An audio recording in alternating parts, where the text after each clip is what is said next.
This is Blair Durham with Black Wall Street Today, your media hub for all things Black business and related news, strategy, and events.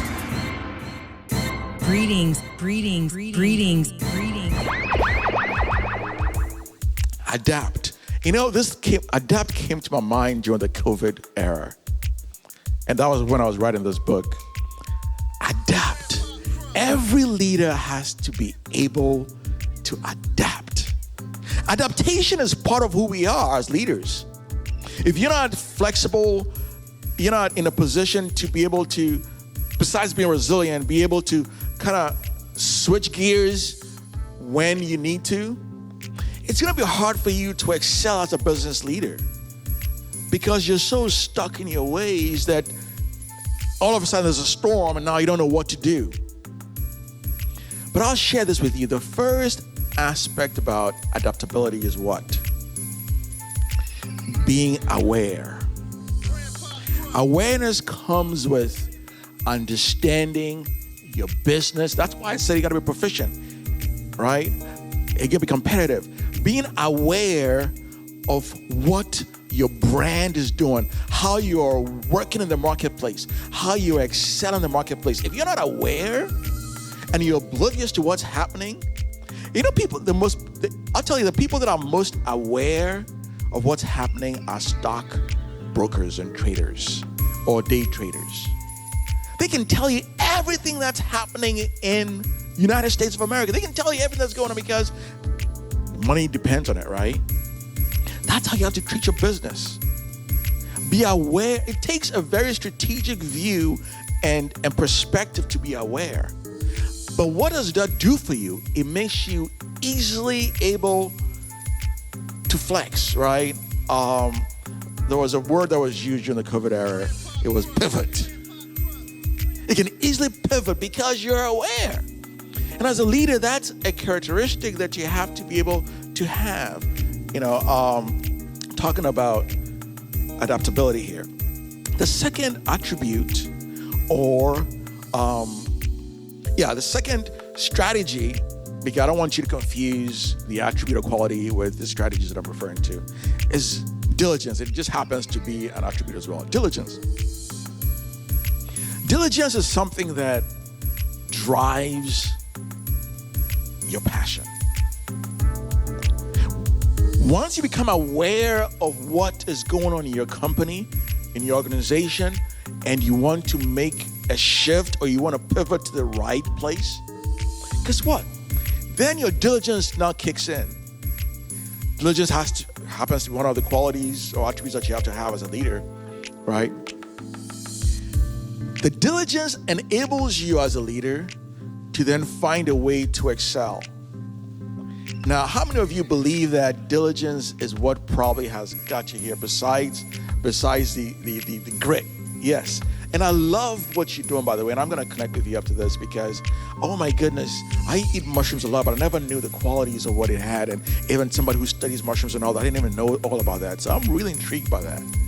But I bet whatever you're doing took diligence because you're aware of what's happening in the mushroom world, right? Absolutely. And you're aware of the value that it brings to people's health.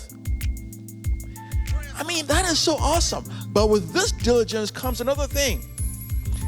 You gotta be accommodating to circumstances that you cannot control. And sometimes it's with the people that you work with. My brain sometimes is really, really small. I can't do multiple things at once like most ladies can. Right, and I know because I'm not a lady, maybe that's the reason why. But I've always said that, ladies have this gift of multitasking. They can do so many things at once. So guess who I surround myself with a lot of times when I want to get stuff done? Yes, you guessed right. right? And that comes with being able to take care of the shortcomings of people as well as the strengths of people. You have to be accommodating for you to be able to adapt as well, because not everybody's going to be on your level. You may be up here with everything. You're on task doing stuff, but some people might not have that strength to be able to do that. You got to be accommodating to do that as a leader. It's part of being adaptable. And then comes what? The proficiency we talked about. Being proficient at what you're doing to be able to enable you to adapt. And ultimately, then being transient. Transient is something that you become in such a way that when things are not going well and you have to then pivot, you're already positioned to be able to do that. These are some of the things that you need to have to be adaptable. All right? And the last topic I'm going to talk about here, I wish I had my diagram up here, but I want you to imagine this as I talk about it, is every focused leader, which all of you are, at some point in your career, at some point in your life, has to be able to mentor somebody, to groom somebody, to take your place. If you're focused in your business, you're driven, you're passionate, you've got to be able to have somebody that follows into your footsteps. So I have a model that I developed called the Leader Efficacy Model. What does that mean? It means that it's a quadrant, right? And I'll explain that here shortly to you. Every one of us, every leader falls into 4 quadrants. Quadrant 1, 2, 3, and 4. And so as you're picking leaders to grow your business, to scale your business, you have to think of it from this perspective. The very first people that are going to be in quadrant 1 that you're going to recruit, that is going to come up, that you're going to mentor, is going to be the potentials. The potentials are people who you're going to identify as you recruit. But what do you do with people that are potentials in your business? Now, some of you, probably most of you here might be solopreneurs, sole proprietors, but that's okay. I believe that you probably want to scale your business to grow, and so you're going to have to groom people to do that. But think about the quadrants in which you are going to use to grow these people. The first group of people are going to be the people that are potentials. This person is a potential leader, and that what you do with those people, you got to be able to do something with them. You got to be able to identify them, design the path for them, and then develop them so that they can ultimately take your place. Are we following?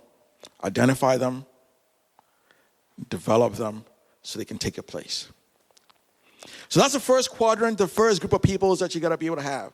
And then the second group of people are the promoters. They're all going to be P's, by the way, so there's a trend here already. Potentials and promoters. What do you do with promoters in your company?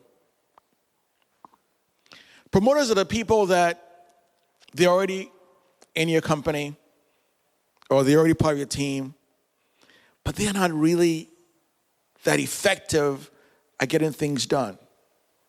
You don't want to say, well, I'm sorry, you're fired.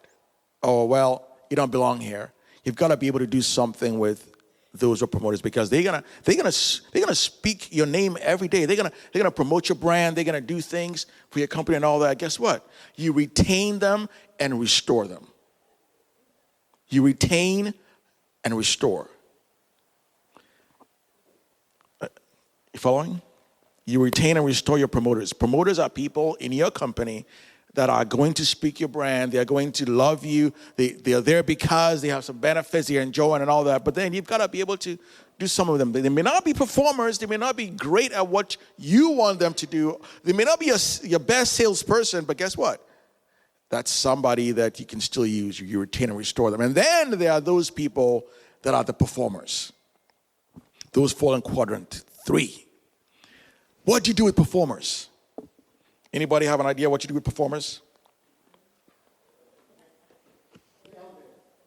Good. All right.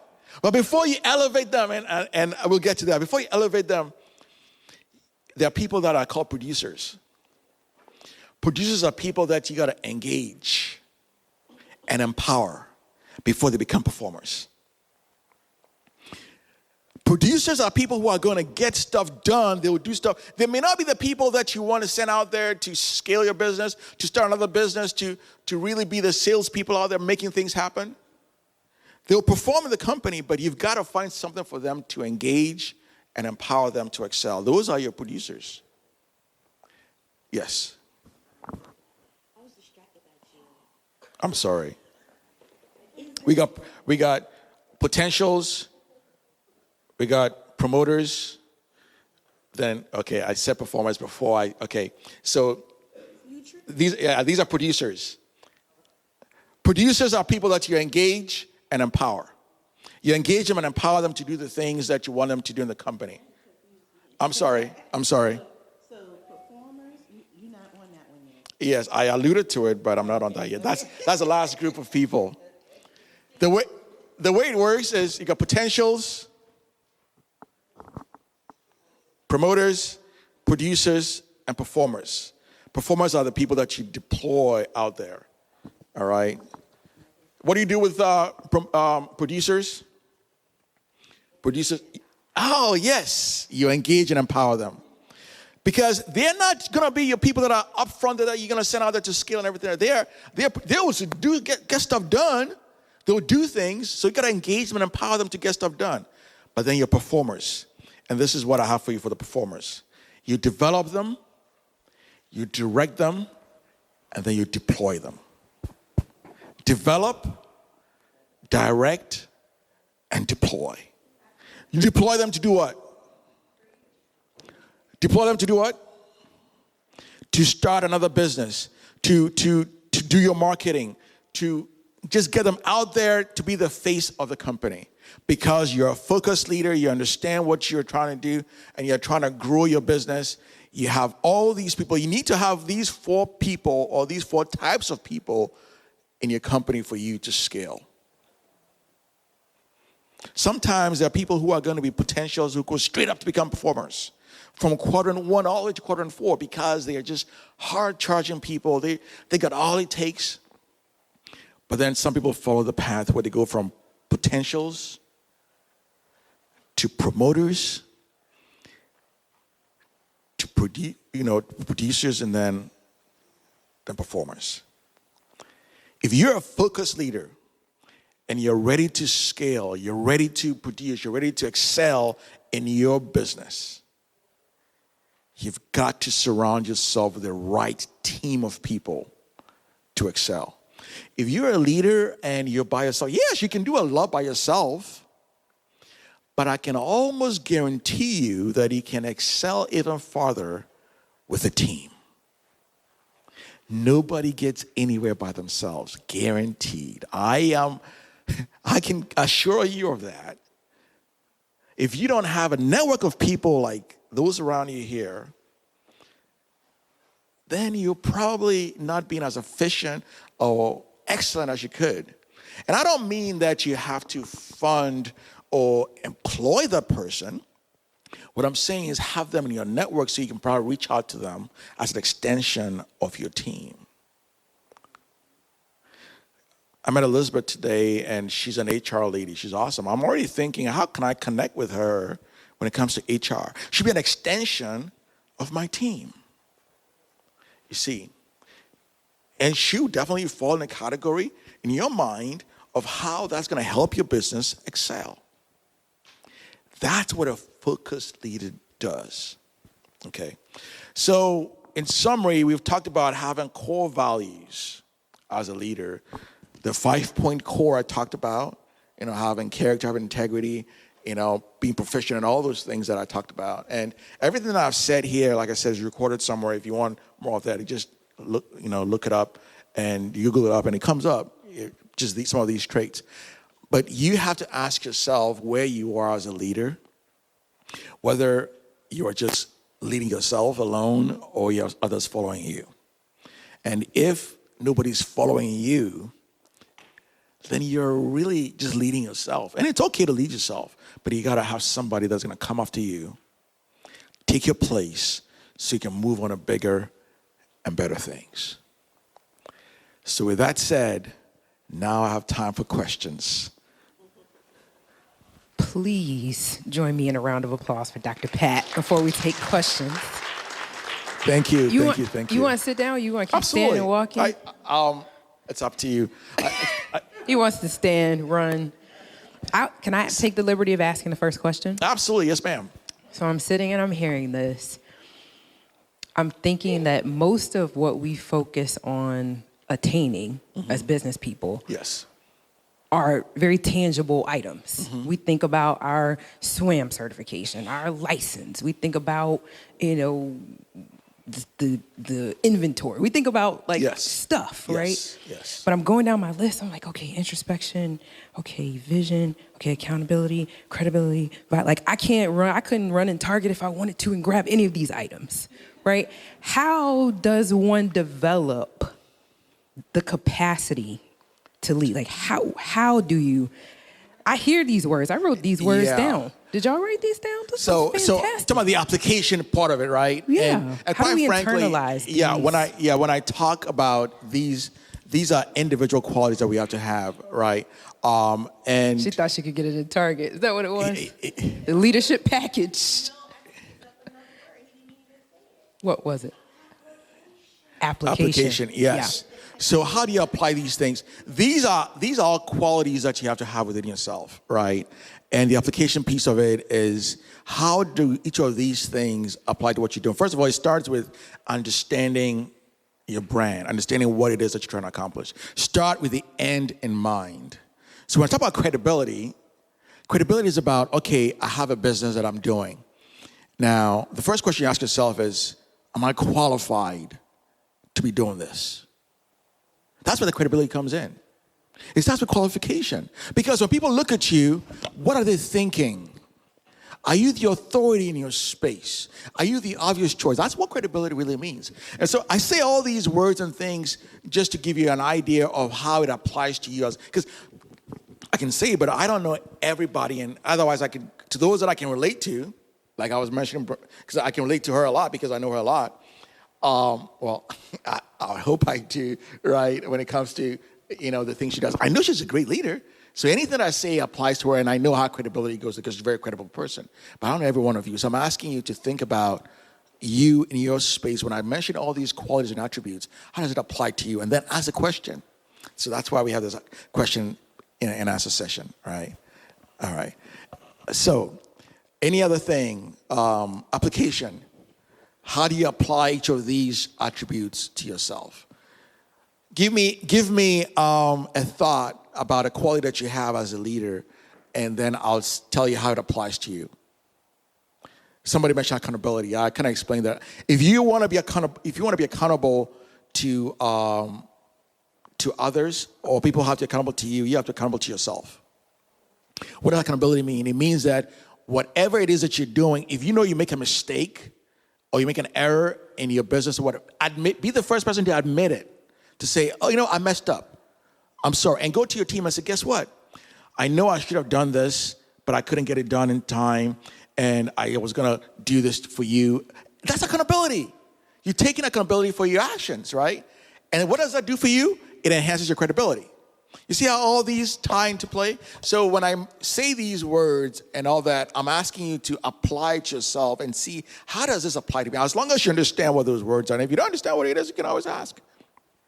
Does that make sense? Taking accountability enhances credibility. Yes.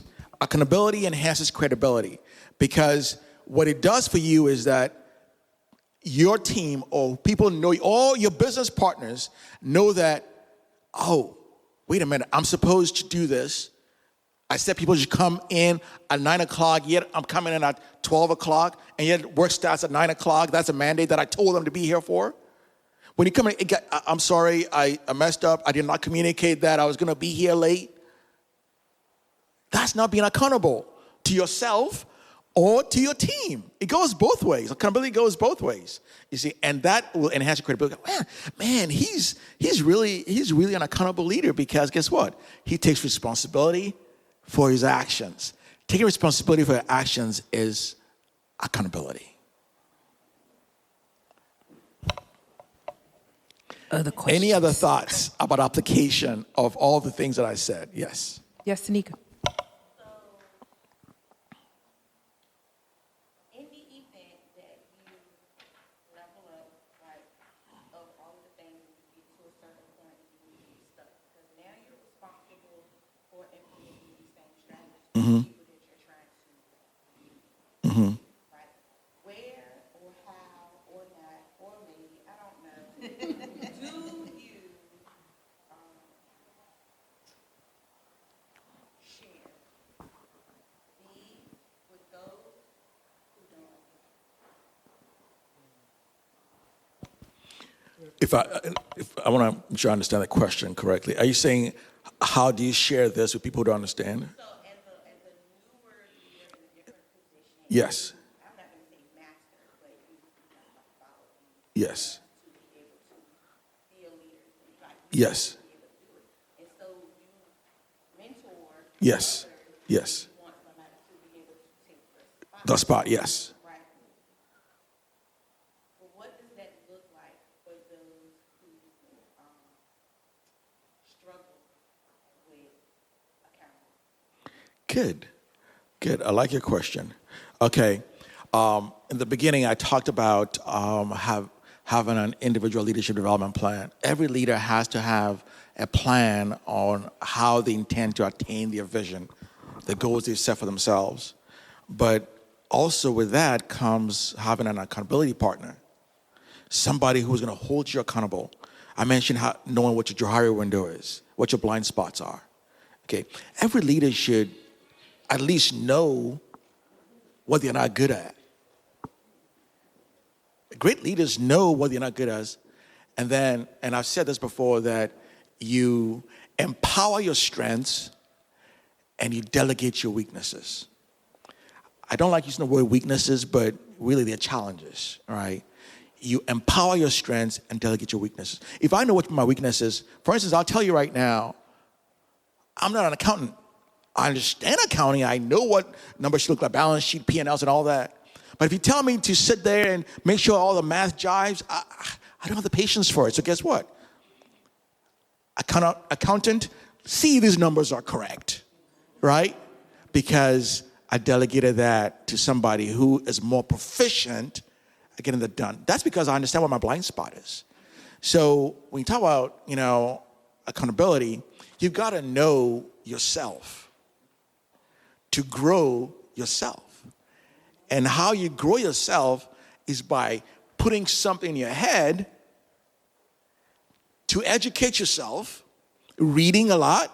That's another thing that leaders do, right? And I could go down a laundry list. I have 52 of those things, the names that I mentioned. Reading is one of those things. You read, say, okay, I'm not accountable. What do I need to do to be accountable more? You read, and then it kind of helps you do that. And then you find ways to have somebody hold you accountable for being it. So that's how you solve that problem. So can I ask this question then? Yes. Because I think Tanika is asking about others. Tanika is saying, I've done the work and I'm noticing that others around me are not as accountable. Okay. Are these attributes, these leadership attributes. traits, Yes. Are these things that we can impart to others, or are these things that others have to do the work to develop on their own? Okay, great question. Is that what you're asking? Is that what you're asking? Okay, great. So I like the first. Yes. And because you mentioned accountability, I'm harping on that a lot because it's a key point in leadership. In fact, in my 4 core values that I have for a company, accountability is one of those, right? And so how do you impart that to your team? By exercising that yourself and then holding people accountable. When somebody is not doing what they're supposed to do, you educate them. Hey, let's sit down. Let's talk about this. And then you ask questions so they come to their own sense of self-awareness. So, oh man, I guess I should have done this better. So that's how you hold people accountable so they can become accountable. And sometimes you have to do training, right? That's why I do mentorship, coaching, and training, right? Because people have to be trained. Train yourself so you can train others. And so to solve that problem about others, it's about training. Every organization, whether you're growing yourself or it's just you, have to have something that you do to exercise the traits that you have, to exercise the processes you have, people, process, performance. I call it a P3 paradigm. People, process, performance. It starts with people. The people that you have will determine the health of your organization. I was talking to Elizabeth earlier about that. If you don't have the right people on the bus, as Jim Collins says, then you're probably not going to be as great, right? So who you hire matters, or who is running the show matters. Competent, competitive, proficient people are what you need on your team. I'm not saying get rid of the people that are not as proficient or as competent. Like I said, those 4 quadrants, figure out where they plug into and then apply it there. Okay, so hopefully I'm answering the questions, but ask me the questions because I know that what I said may not apply to all those because it was a strategic level, please. Yes. So there's a question back here. Yes. Go ahead. No, I was just getting ready to respond exactly what she was asking. Okay. In regards to having qualified, competent people on the bus. Yes. If they are not like-minded or mindset and you are paying a salary, they're costing you money and actually going to drive you right off the bridge if they're not like-minded. Yes. Move forward. So I think Yes. to that point, because So you train them.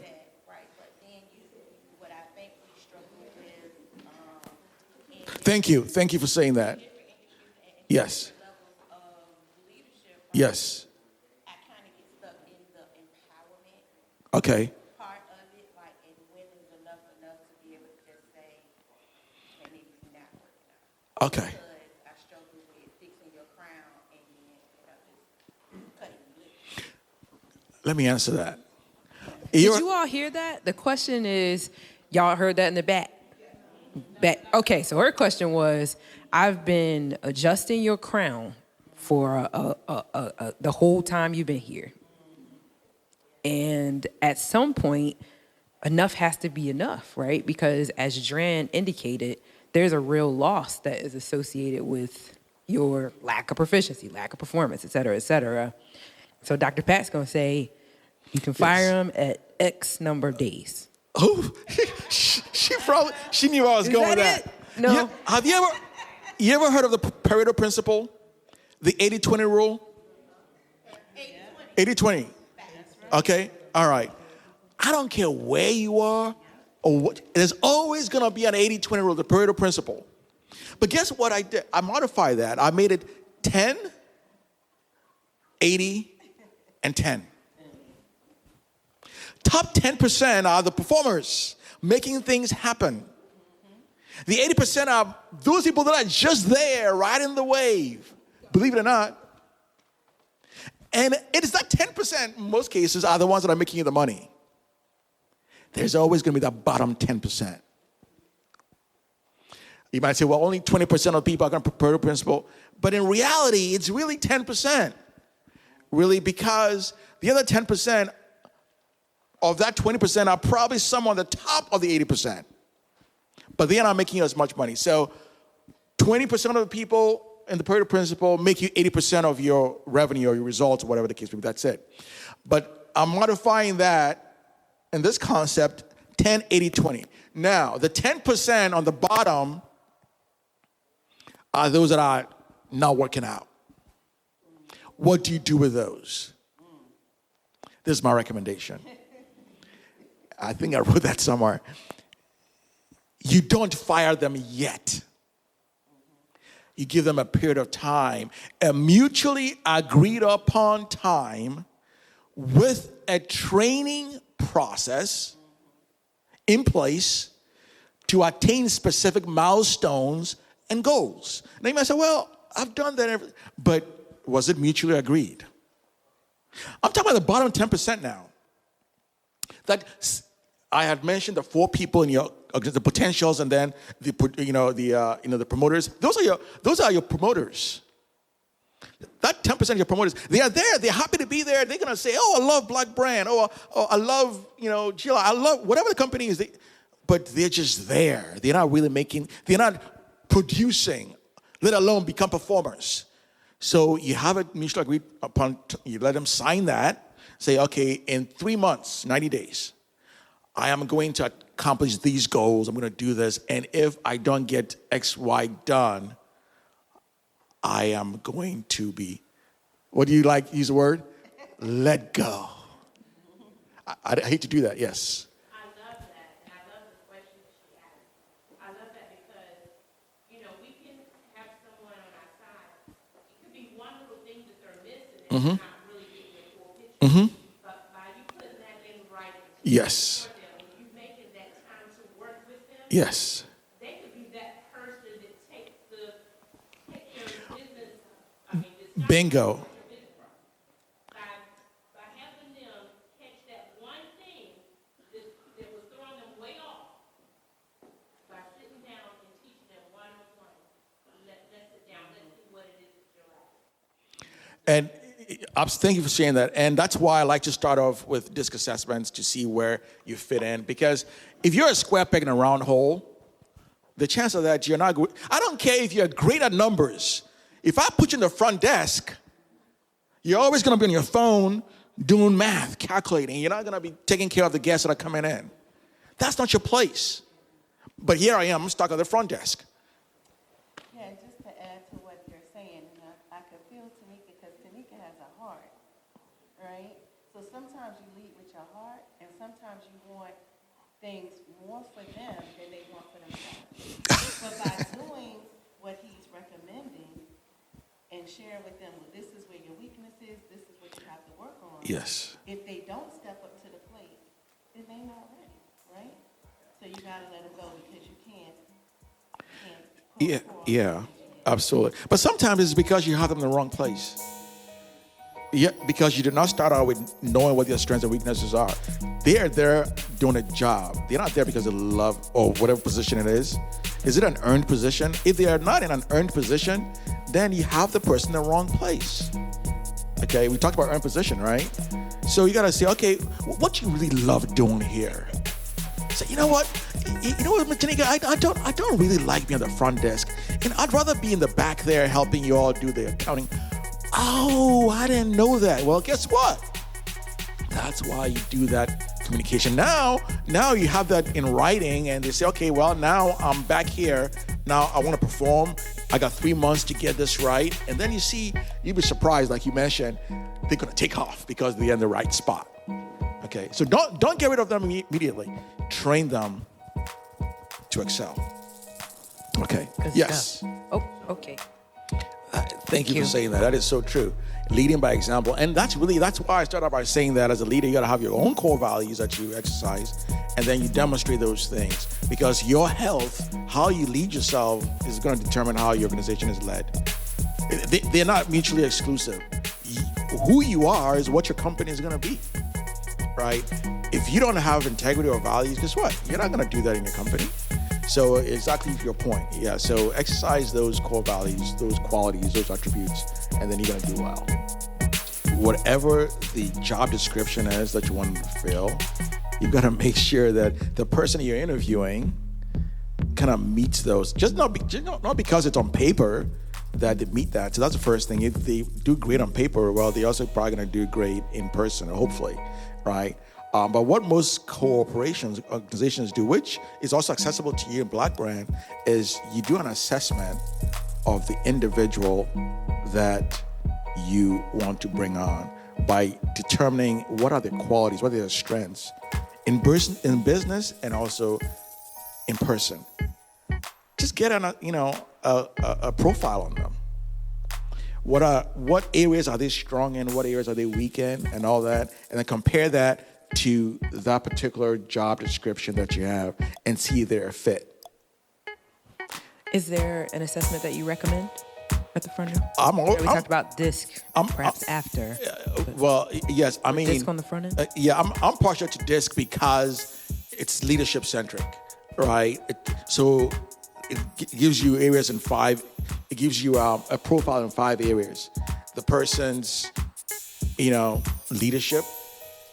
We're talking about being dominant, D, I, S, or C. Dominance is the D. Is, are they influential? In other words, is that something that you want at the front desk, right? Who can talk to people, right? And then the S is, are they stable, right? Is that somebody who's gonna rock the boat here and there? Or there's somebody who's even killed. And then the C is for somebody who's very compliant, who they stick, like accountants, for instance. dotting I's, crossing T's. So those are some of the things that you gotta look at. So you gotta screen that individual to make sure that they fall into the category you're looking for. And that way, you use that as part of the input into hiring them. Say, well, according to this assessment here, these are your strengths. And then you find out whether or not whatever the screening says matches what their interests are. Because sometimes you have a DISC assessment, it gives you these results, but they're not really interested in doing that. And so then what they filled out on the application might not even match. So that it informs your interview. The DISC assessment informs your interview, so you're not being reactive after the fact. Well, now I thought you're somebody who wants to be behind the desk, but now it turns out that you're somebody who wants to be out there talking and doing sales. Okay, so. Fantastic. Awesome. Well, Dr. Pat, this has been incredibly informative and engaging. Did we benefit from this discussion? Amen. Yes? Thank you so much. Awesome. Thank you so much, Definitely. Dr. Pat. Pleasure. Any other questions, please let me know. I'll be here.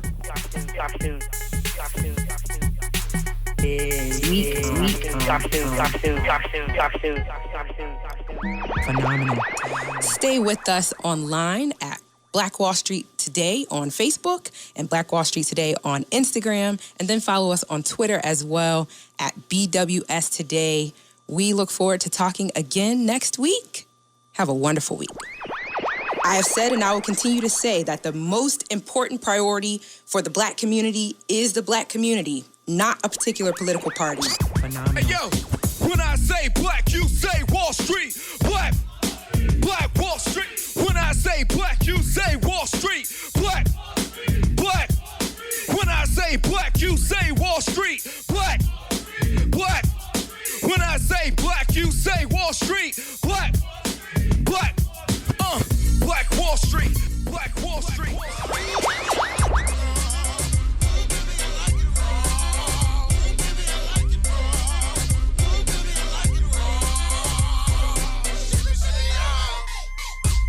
Phenomenal.